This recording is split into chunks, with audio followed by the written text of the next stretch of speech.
Hi, dolls. I'm Anne-Louise's great Aunt Lena, and I'm so happy to be here with you today. Sometimes she doesn't let me out of the suitcase, so I'm always thrilled when she lets me out. In fact, I feel audacious joy.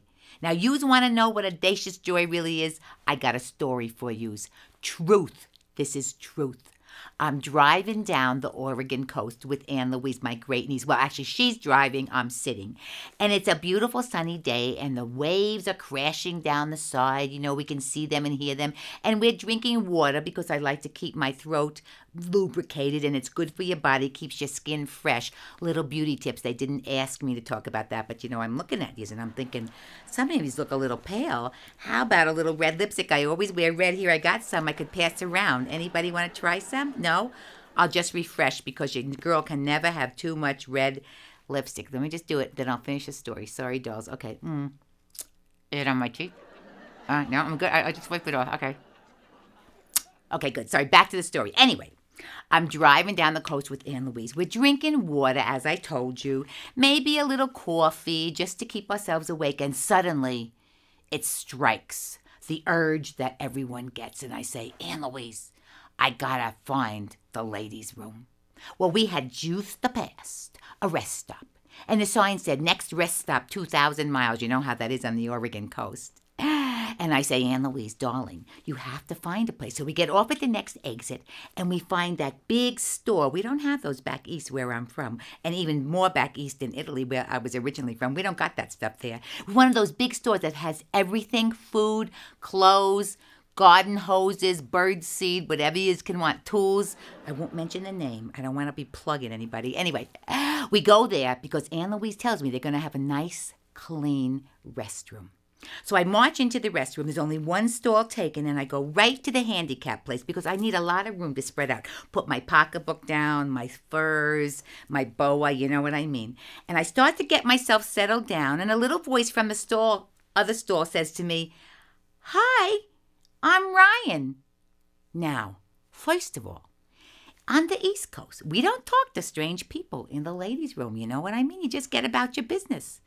Second of all, this is a little boy saying, "Hi, I'm Ryan." Now, I suppose little boys come into the ladies' room, you know why, because their mothers want them to be safe, and that's okay. And I don't want to be, a snob about it, and I don't want to keep that East Coast tradition of us being rude, so I think I better answer. So I say, "Hi."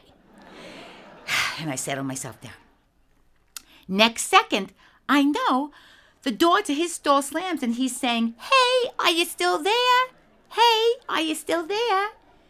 I gotta answer, don't I? So I say, "Yeah, I'm here." And 2 seconds later, I kid you not, he slides under my stall door on his back, smiling up at me. He says, "Hi, I got on Diego underwear today." And he pulls down his shorts a little bit to show me his Diego underwear. Diego, in case you don't know, is a character on a kid's TV show. And this kid has a grin like you couldn't believe. This kid is so excited and so joyful about his Diego underwear, he has to share it with anybody he can, even if he has to slide on his back into a ladies' room stall. Now, I can see him looking down there at me. He's on his back. He's looking at me, and I got my mudans around my ankles, just plain white ones that day. And I can see he's thinking, she doesn't look very joyful. And before I have to answer, thank goodness, his mother calls from the door, "Ryan, come on, we got to go." And he slides out waving, "Bye, bye." I mean, this is audacious joy.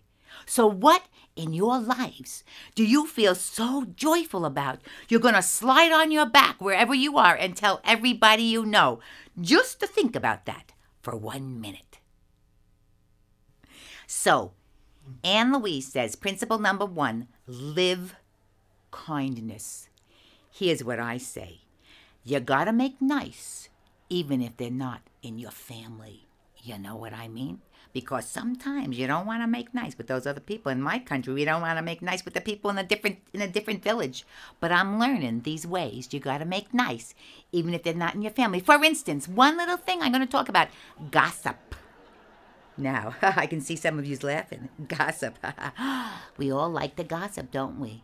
And here's the thing I said to Anne-Louise. Well, if you're not gossiping, then what are you talking about? You got nothing to talk about. She looked at me and rolled those eyes the way she does. You know what I mean?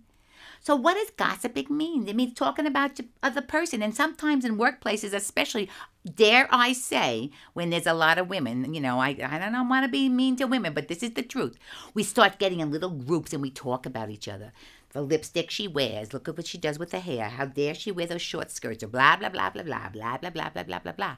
And then we talk in this little group, and this little group talks to that little group, and before you know it, this poor person, just because they wear a different color lipstick, no one's talking to her anymore. Now, that may be a little exaggerated, but you know what I mean. And that's the kind of thing that can make the place where you work not a nice place to go.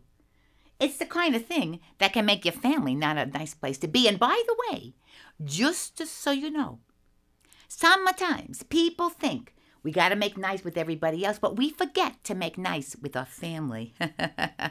You know what I mean? I mean, I had 3 husbands, and I was always trying to be nice to them, even though I married them only for their money. Because in my family, you say marry first time for money, second time for love, then you have the money to do what you want with the one you love. But I was nice to them, you know, even though I didn't know about this live kindness business. I just wanted to keep them happy. Well, we won't even go into that now. I am looking for another husband, though, in case any of you are interested. I could interview you later. I know there's some male nurses out there, and there's certainly some guys sitting around the edges. Okay, that's neither here nor there. So, you got to make nice, no gossip. So yous could try to do something like this. Sign a no gossip pledge. Radical, I know. Sign a no gossip pledge at your workplace. And then, if anyone starts to gossip, you can all say, oh, I signed the pledge. Just do it for one day. See what happens. Now, we're going to end with this one song. It's about love because really, you can't have audacious joy unless you give love and you get love. So, this song is called That's Amore. You probably know the words. And even if you don't, just sing la, la, la, la, la, la. It's all going to sound good together because, you know, singing brings endorphins to your brain, makes you feel really, really good. And we all want to feel good, don't we? Because that's what joy is about. So just la, la with me. It's going to be so much fun. It's on my teeth, dolls. How's my lips? Okay? All right, here we go. Just a checking. When the moon hits your eye like a big pizza pie, that's amore. Usually I have my accordion with me, but the nurse people didn't want to pay to fly it out here, so we got to use the guitar. What can I say?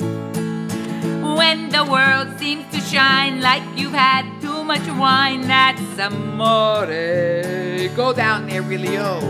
Bells will ring, ting-a-ling-a-ling, ting-a-ling-a-ling, and you'll say Vita Bella, la la la la la.